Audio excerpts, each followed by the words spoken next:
The secret to making the most delicious cream corn is fresh corn. And it needs to be fresh enough that when you punch it with your thumb, it squirts. It just squirted on my arm over here. So make sure it's good and fresh.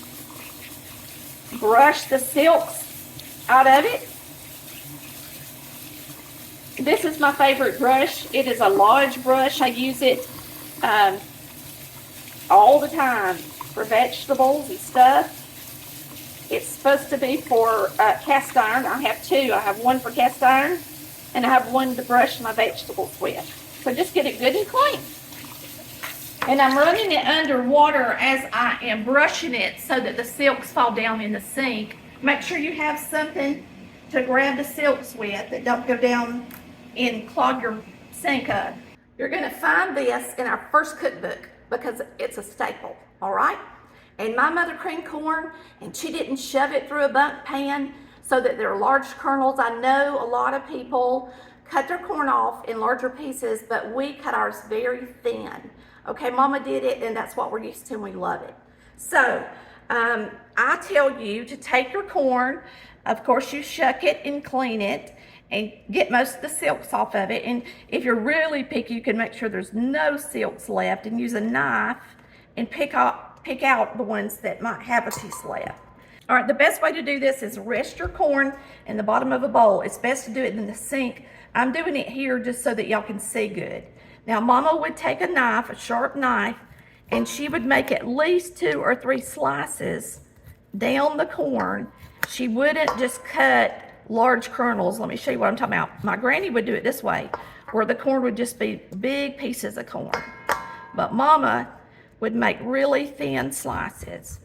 And it's funny because when I went to Chris's mother's and her mother made corn, she did it just like my mama, and she cut it in thin slices like this as she went around the cob. And then once you get all of the corn sliced off of it in these thin slices, then you're going to scrape it. But now we're definitely going to the sink to scrape it because it does make a mess when you scrape the corn. I will say you need a really good knife, okay? This is a Rada knife. It's part of their paring collection, but it's not the smallest one, but it's nice and sharp. And if you've got a sharp knife, it's not going to take you all day to cut corn off the cob. But if you've never had corn cut really thin like this and creamed, I add cornstarch to it to make it creamy instead of it being fried in butter or bacon grease. Mine's going to be creamed corn.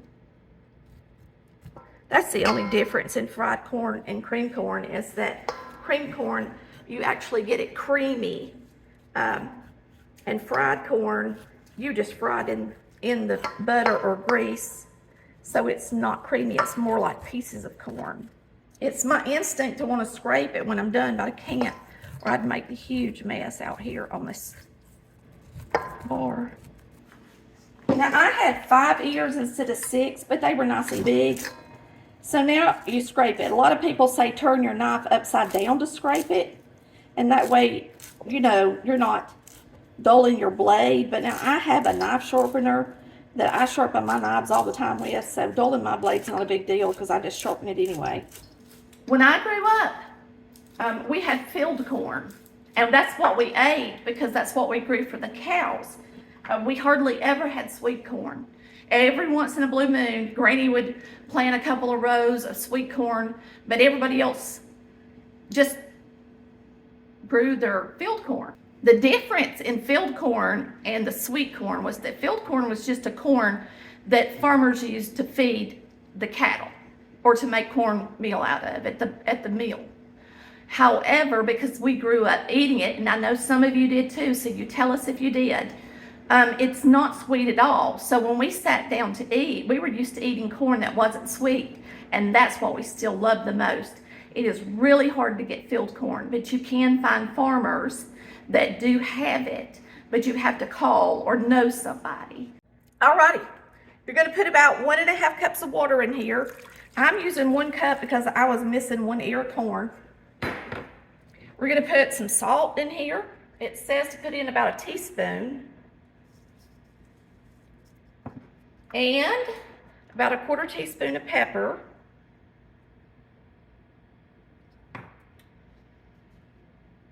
And we're going to start with about 3 tablespoons of butter in our skillet. Now, this is the point where if you want to use bacon grease instead of the butter, that's when you put it in. Okay? And now we're going to stir this up a little bit in this water. All right, then you add your corn. And you're going to cook this water out of the corn and let it cook for a few minutes. And you can have it up on high. Now, if you're making fried corn, this is really your only step, except you'd add a little extra butter in there. And you would just fry this.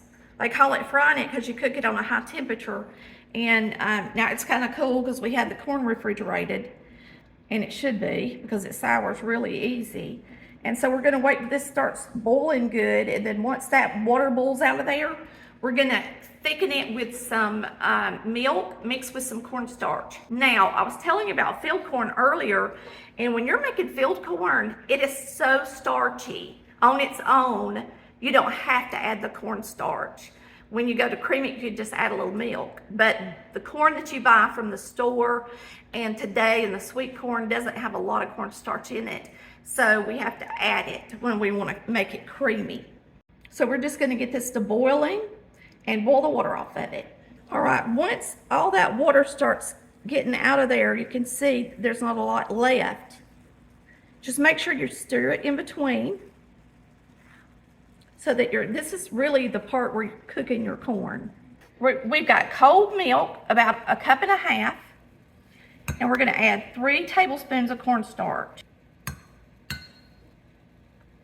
You're going to whisk this in there good. Make sure you do this when the milk is really cold. So don't lay out your milk and add your cornstarch 30 minutes later. Make sure you add that cornstarch when that milk is right out of the refrigerator. And now what's going to happen is we're going to put this in the corn. And as it gets done, the starch will turn from a white color to more of a clear color. So this should cook about 5 to 8 more minutes, and then it will be thick and creamy. So you're going to want to make sure and stir it. It's going to work best in a nonstick skillet, but of course you don't have to cook this in a nonstick skillet. So just make sure, because it's got milk in there, if you don't have a nonstick skillet, and even if you do, that you stir it. You can already tell it's creamy and delicious. And it smells so delicious. This is one of my very favorite things to eat. If I ever had my favorite meal, and it was the last meal I ever could get, let me tell you what it would be. It would be creamed field corn with fried okra, a fresh tomato out of the garden, sliced. That's all I would need. I could eat a biscuit, but I wouldn't have to have it. Those 3 things together to me are just divine. Now, it's not going to turn completely clear because we did add milk. Just as long as you cook it 5 minutes or so, it's going to be ready. All right, I'm going to dip out some of this corn.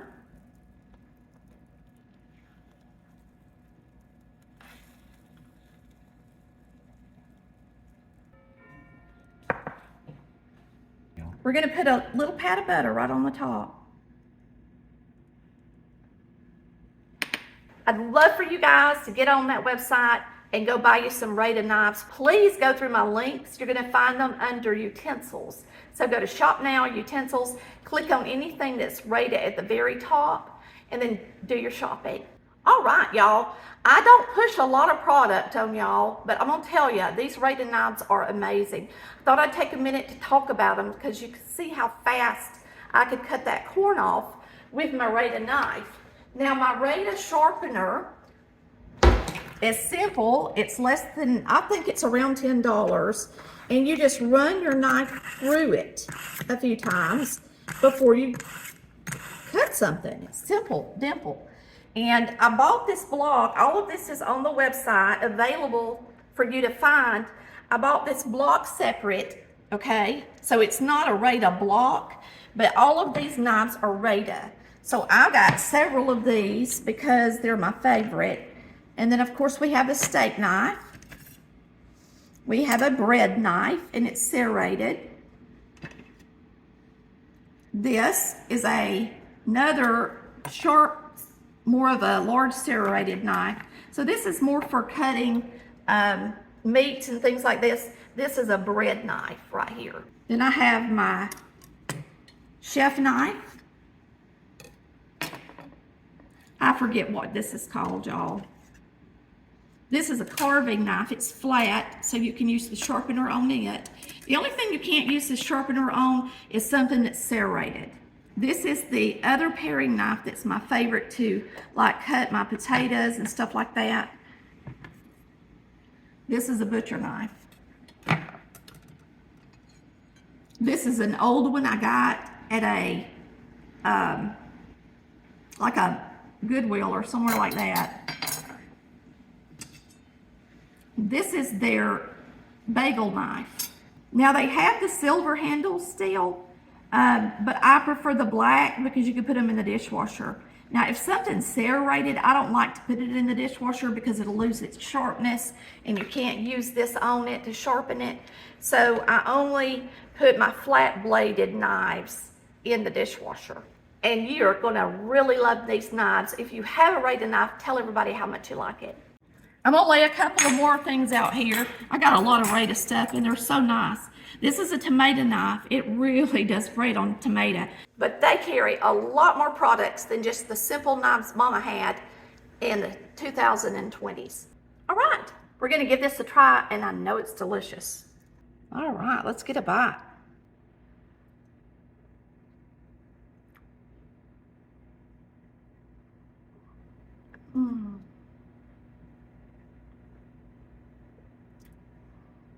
That corn is perfect. Perfect amount of salt. It's delicious. I wouldn't change my favorite food recipe for nothing in the world. It's just spot on. Woo, that's good. So y'all come back and see us on Collard Valley Cooks, where we cook like our mamas did. Simple ingredient, good food. See you next time. We love you. Bye. Cooking time, it's over now. Tammy, she just showed you how to cook it up like Mama used to do.